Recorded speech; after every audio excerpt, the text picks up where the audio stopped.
Ewa, mbola faly miaraba antsika ihany moa ny tenako amin'izao fotoana izao ary mbola mitohy ihany resadresaka antsika. Sao dia misy mametraka fanontaniana any manao hoe fa inona marina moa mahatonga an'ity vehivavy ity miteny hoe apôstôly Marika Tatandraza. Rehefa miresaka izy dia mampiditra hoe ao apôstôly Marika Tatandraza. Dia apôstôly Marika Tatandraza dia tsara marina amintsika fa hirak'Andriamanitra aloha izy voalohany indrindra irak-Jeovan'Andriamanitra. Tsy midika akory za miteny eto ka hoe voavidin'ny vola, tsy atompoko, tsy mpanao kolikoly ary manohitra ny kolikoly. Ny apôstôly Marika Tatandraza le hirak' Jeovan'Andriamanitra izay hitondra ny fanjakam-pisorona eto ambonin'ny tany na fanjakan'Andriamanitra zany. Dia ino no mahatonga anahy manizingizina hoe apôstôly Marika Tatandraza, apôstôly Marika Tatandraza? Satria i apôstôly Marika Tatandraza no nampitandrana ny hafatra avy any an-danitra izay hampijoro ny fanjakan'Andriamanitra eto Madagasikara zany. Ka zany ny antony mahatonga anahy miteny hoe apôstôly Marika Tatandraza. Dia inona indray ary ny hoe fanjakan'Andriamanitra? Efa be da be mantsy ny mpitondra fiangonana amin'izao fotoana miteny hoe fanjakan'Andriamanitra dia ao anatinareo. Ahoana moa ny fanjakan'Andriamanitra no lazaina fa hoe ao anatintsika? Fanjakan'Andriamanitra zany lehibe ary azonao hita maso mihitsy zany, afaka iainanao ihany koa. Ny fanjakan'Andriamanitra tompoko dia ajoro eto Madagasikara na hoe ny fanjakam-pisorona.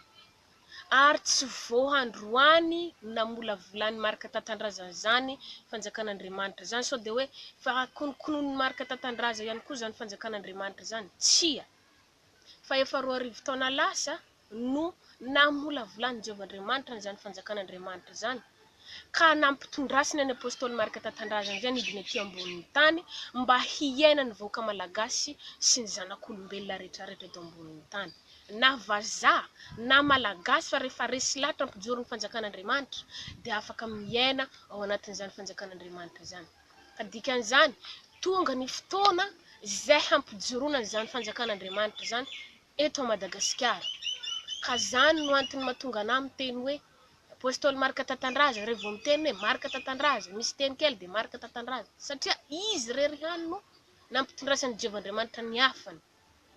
Ary be da be ny zavatra fantany mahakasika ny lanitra sy ny tany, na dia fiainanao ara dia fantany. Ka noho izany aza manohatra ny apôstôly Marika Tatandraza tsony antsika manomboka androany, fa izy le hiraka hitondra antsika any amin'ny fanjakam-pisorona, hitarika antsika any amin'ny fahamarinana, hitondra antsika amin'ny fiainana mandrakizay. Ka zay ny antony mahatonga anahy miteny eto hoe ny fanjakan'Andriamanitra sy ny apôstôly Marika Tatandraza. Saotra betsaka tompoko ny anao hatramin'ny farany.